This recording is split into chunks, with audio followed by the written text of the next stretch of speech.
européen. Donc, vous êtes amené donc, à travailler sur les devises, les taux d'intérêt, les matières premières et les indices boursiers. Voilà.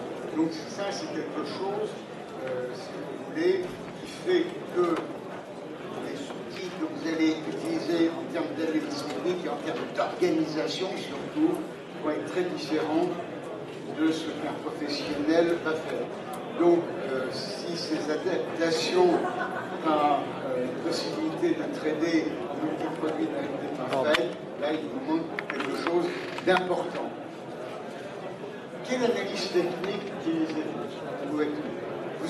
Si vous utilisez l'analyse technique classique, ça veut dire que vous utilisez certainement le télégramme pour communiquer avec des proches en cas d'urgence. Avec la TDMF 2014, vous préférez utiliser votre iPhone pour communiquer. Donc, vous voyez, il y a un gap, les choses évoluent, hein. Donc, oublions le télégramme, mais peut-être que parmi vous, certains ne savent même plus à quoi ressemble un télégramme. Pourtant, un certain nombre de personnes, d'après ce que j'ai entendu, continuent à utiliser l'analyse technique traditionnelle. Bon, pour faire du trading intra-horaire, il faut passer à la TDMF 2014 et dans un premier temps, eh bien, on va déjà parler de la TDMF telle qu'elle existe actuellement en 2013 parce que pour pouvoir utiliser la TDMF 2014 qui est spécifique à l'intra-horaire, il faut déjà connaître parfaitement les bases de la TDMF. Alors, la TDMF est une méthode que j'ai créée en 1993 pour anticiper la durée et l'amplitude d'un mouvement en moins d'une minute. Alors ça veut dire quoi? Vous voyez, je parle déjà, et je l'ai mis en gros, je parle de durée plutôt que d'amplitude. Quand vous travaillez en analyse technique classique et que vous pensez à des objectifs, eh bien, donc ces objectifs sont en amplitude, c'est quelque chose de très compliqué à faire, d'anticiper sur un laps de temps donné quelles vont être les fluctuations des cours. Il est beaucoup plus simple d'aborder l'analyse technique en termes de durée. Vous avez par exemple un indicateur de type stochastique, nous n'allons pas utiliser, mais vous savez que l'indicateur stochastique dans un marché sans tendance évolue par exemple entre la bande supérieure de Bollinger et la bande inférieure de Bollinger. Donc entre l'état suracheté du stochastique quand on touche la bande supérieure de Bollinger et la bande inférieure de Bollinger, on peut déterminer qu'il va se passer un certain nombre de périodes.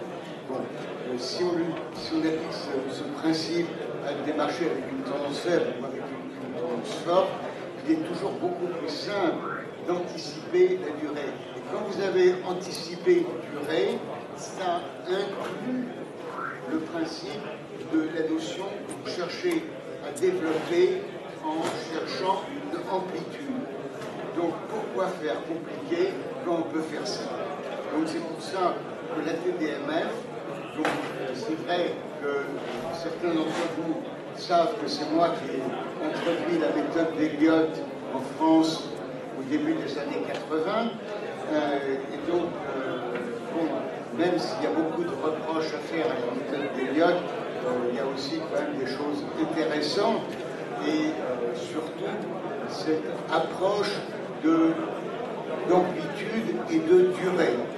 Alors c'est vrai que maintenant, les gens ont oublié que dans les livres d'Elliott, on parlait beaucoup de durée, et que donc c'est quelque chose, moi, qui m'a énormément marqué. Et donc depuis maintenant plus de 30 ans, je continue à travailler avec la durée. Et je vous encourage toutes et tous à le faire, quelle que soit la méthode que vous utilisez, parce que vous verrez que si vous réfléchissez en termes de durée, vous obtiendrez de meilleurs résultats que si vous raisonnez en termes d'amplitude. Alors, revenons à la TDMF telle qu'elle existe actuellement. C'est quelque chose très important, c'est une méthode structurée.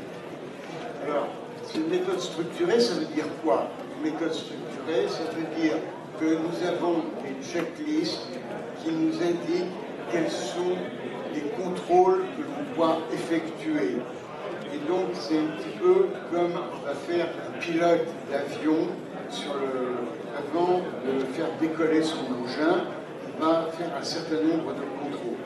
Eh bien, nous, systématiquement, on va faire ça avant de prendre une position, et on le fera également pour gérer et sortir de la position. Alors, cette méthode structurée permet une anticipation des marchés dans le cadre d'une analyse de type économique. C'est quoi une analyse de type économique? C'est l'analyse que vous faites toutes les semaines sur un certain nombre de produits incontournables tels que l'or, l'indice Nasdaq, l'euro-dollar et surtout l'évolution des taux longs tels que le 10 years Treasury Note pour les États-Unis et le contrat Euro-Bond pour l'Europe. Donc là, on va parler d'anticipation des marchés. Pourquoi l'anticipation des marchés? Eh bien, parce que le passé sert strictement à rien. Quand vous regardez un graphique en analyse technique et que vous cherchez à faire des prévisions, vous ne cherchez pas ce qui s'est passé il y a quelques semaines, quelques mois, quelques ans, mais comment vont évoluer les indicateurs. Parce que là, votre prévision va dépendre uniquement du comportement futur de vos indicateurs. Pourquoi on ne peut plus faire de référence au passé? C'était pourtant la démarche scientifique, c'est la démarche de l'analyse technique classique. Vous connaissez bien l'aphorisme, les mêmes causes produisent les mêmes effets. Toute la science est basée là-dessus. Le problème, c'est que depuis 1990, avec le développement des moyens de communication, l'information circule de plus en plus rapidement, et donc on a un facteur, un paramètre qui est rentré dans l'analyse des marchés qui n'est pas constant, qui est la hausse de la volatilité. Actuellement, la volatilité, c'est 60% du poids de la prise de décision, donc 40 petits pourcents pour vos indicateurs techniques. Alors le problème, c'est que c'est 60% actuellement, mais il y a 2 ou 3 ans, c'était 50%. Il y a 2 ou 3 ans, vous disiez, vous avez un réseau 3G, c'est le NEC plus ultra. Vous avez vu ces dernières semaines que maintenant, le réseau 4G est devenu le réseau à la mode, et d'ici quelques années, eh bien, on parlera d'un réseau 5G. Donc ça veut dire que l'information circule de plus en plus vite, que donc le poids de la volatilité sera de plus en plus important, mais si vous-même, au départ, vous n'avez pas les mêmes paramètres, vous ne pouvez donc pas vous en servir pour faire des prévisions. Donc, la TDMF est basée sur l'analyse du futur. De toute façon, quand vous parlez de prévisions sur les marchés financiers à quelqu'un qui ne connaît rien dans la finance et que vous lui dites faire de la prévision, c'est travailler avec ce qui s'est passé il y a quelques semaines, quelques mois, ça les fait doucement rigoler. Hein. Posez-vous la question. Nous, ce qui nous intéresse quand on regarde les indicateurs techniques,